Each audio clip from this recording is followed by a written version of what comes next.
ચાર ખાણીની દુનિયા છે, બાકી આ દેખાય બધું આપણે ઊભું કર્યું છે.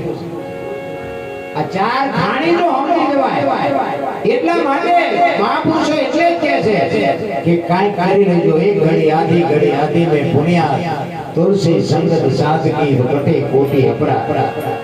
124 કલાક કાઈ હરિનું શ્રવણ થાય ને ઈ જ મહત્વની બાબત છે. બાકી તો બાપુ કાઈ કાંસ કૌરવ રાવણ જેવા વેઈ ગયા, કોઈને કાઈ મળ્યું નથી. રાખી ઈશ્વરને મેળવી અને ન કરવાના ધંધા કર્યા. તમને મને તો એમ થાય જીવ એવું હવે આવ્યું, આમાં જીવતા ન આવડે તો આંટો થયો હે. આપણા ઘરે રૂપિયો નહોતા ભાડ્યા, હારા મકાન નથી ભાડ્યા, હારું ઓગળું નથી પહેર્યું, હારું જોડું નથી ચડ્યું, પણ કેદી શાંતિ હતી. એટલે ભગવાન જેમ આપતો જાય જેમ ભૂખ ઉગડતી જાય, જેમ આપતો જાય ભૂખ ઉગડતી જાય. શેઠો જ નથી. અત્યારે ઘટે કોઈ થીગડાવાળું લુગડું પહેર્યું હોય, કોઈના ઘરમાં આજના દાણા છે કાલના નથી એવું ઘર હોય, પણ શેઠો જ નથી. અમારી પાસે કઈ છે નહીં, અમારી પાસે કઈ મરો કઈ ન હોય. અરે શું આપ્યું છે ભલા મારા. આ માની તિથિ છે એટલા માટે મોઢે બોલો માં હાથે નાની માં સાંભળે મલક બધાની મજા પછી કરવી લાગે કાગડા. એ જગતમાં રખડતા હરણાને કવિ પૂછે છે કે તમે આટલું બધું કેવી રીતે દોડી?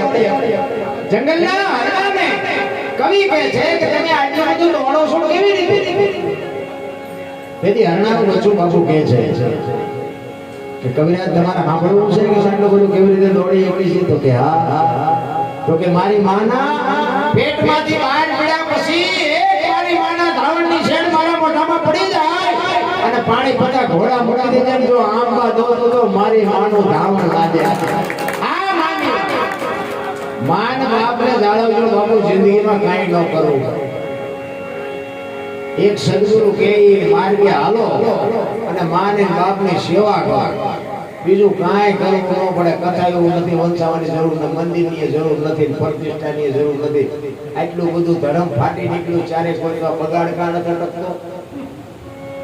હે કેટલું બધું માણા પૈસા દે છે, આપણે ખોટું છે એવું નથી કે કથા એવું ભજન ને માંડવા ને પ્રતિષ્ઠા મંદિર ને ધુમાડા બંધ ગમે છે. તો હું એમ કહું છું કે આટલા બધા રૂપિયા વાપરતા આ બધો બગાડ કા નથી અટકતો? કેમ નથી અટકતો? આપડા ગરડા એટલું વાપરી ન નાખતા તો એવી દિશા નથી. કઈ ગુંદોરણ જાતું હોય એવું લાગતું. માને બાપને જાળવા, ગુરુ કે નહીં કર્યા કરો. ગુરુ કે કરાય, ગુરુ કરે ન કરાય. હા કરશે એટલે કે કરાય, એ કરે એ કરવા જાય તો હલવા જો. એવા જેટલા હલવાના છે બાપુ એકઈ વેળના નથી.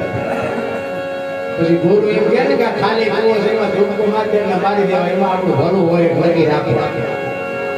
સદગુરુની સાંસ ન મળી જાય બાપુ, સમજણના ઘરમાં તમે આવી જાવ ને કાંઈ ન કરવું. બધાને બાપુ નોલેજ તો બધાને ભગવાને આપ્યું છે, પણ ઉપયોગ ખોટો આવ્યો હોય. બુદ્ધિ કોને નથી? આ વાહન મકાન આ બધા સાપડાના પેટીઓના આ ખટારાના મોટરું બધું કોણ ભગવાન બનાવે છે? માણસ બનાવે છે. ભગવાન ક્યાં નથી બનાવે?